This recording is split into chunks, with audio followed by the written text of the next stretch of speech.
चरणों में। हे गुरुदेव प्रणाम आपके चरणों में, सारे तीर्थ धाम आपके चरणों में। हे गुरुदेव प्रणाम आपके चरणों में।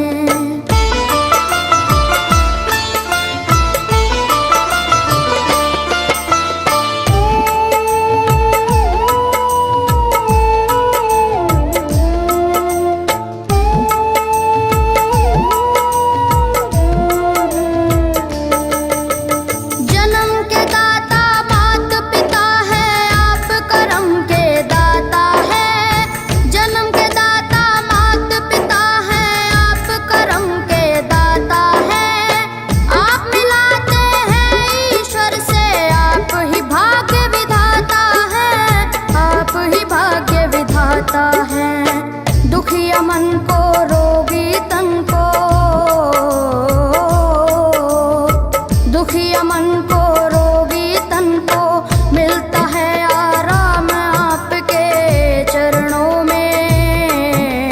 हे गुरुदेव प्रणाम आपके चरणों में। चरणों में सारे तीर्थ धाम आपके चरणों में।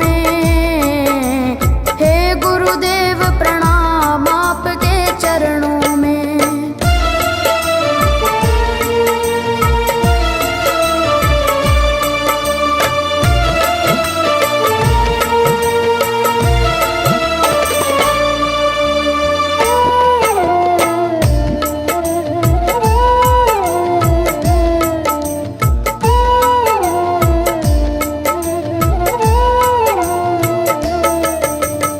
निर्बल को बलवान बना दो, मूर्ख को गुणवान प्रभु।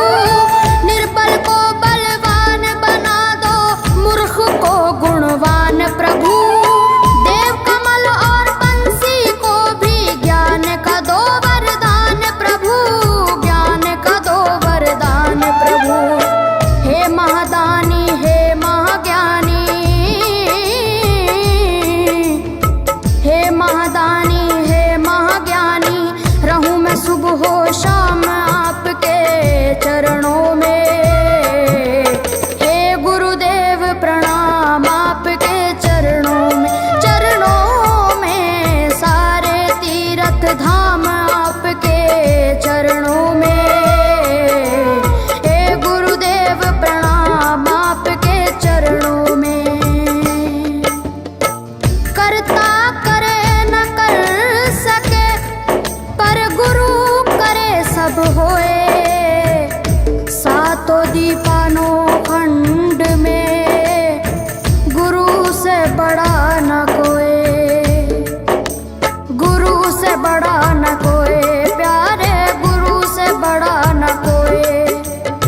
मैं तो सात समुद्र की मसी करूं, लेखन सब बन गए राय। सब धरती कागज करूं, पर गुरु गुण लिखा न जाए, प्यारे गुरु गुण लिखा न जाए। सारे तीर्थ धाम आपके चरणों में। हे गुरुदेव प्रणाम आपके चरणों में। चरणों में सारे तीर्थ धाम आपके चरणों में। हे गुरुदेव प्रणाम आपके चरणों में। मेरे बाबा है, मेरे बाबा, मेरे बाबा, मेरे बाबा, मेरे बाबा।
तीरथ धाम आपके चरणों में। हे गुरुदेव प्रणाम आपके चरणों में।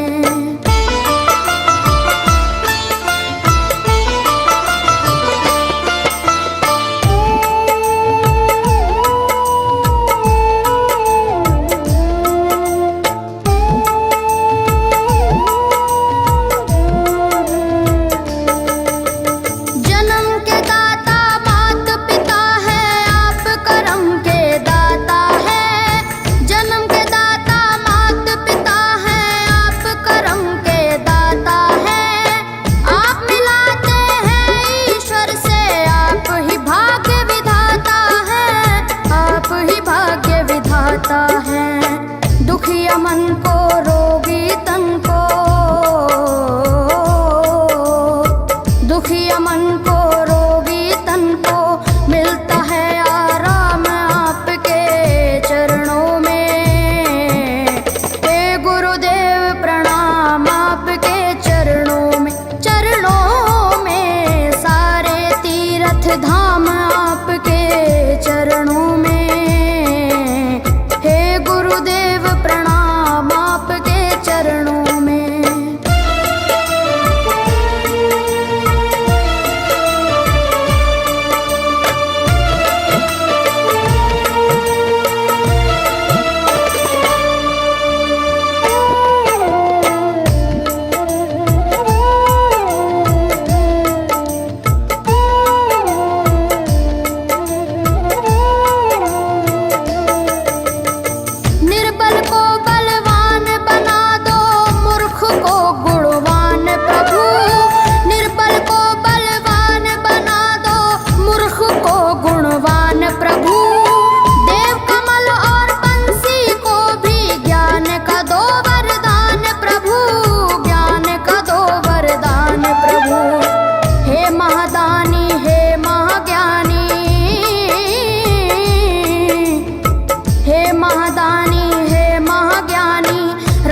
सुबह हो शाम आपके चरणों में। हे गुरुदेव प्रणाम आपके चरणों में। चरणों में सारे तीर्थ धाम आपके चरणों में। हे गुरुदेव प्रणाम आपके चरणों में। करता करे न कर सके पर गुरु सब होए। सातों दीपानों खंड में गुरु से बड़ा न कोई। गुरु से बड़ा न कोई प्यारे, गुरु से बड़ा न कोई। मैं तो 7 समुद्र की मछली करूं, लेखन सब बन गए राय। सब धरती कागज करूं पर गुरु गुण लिखा न जाए।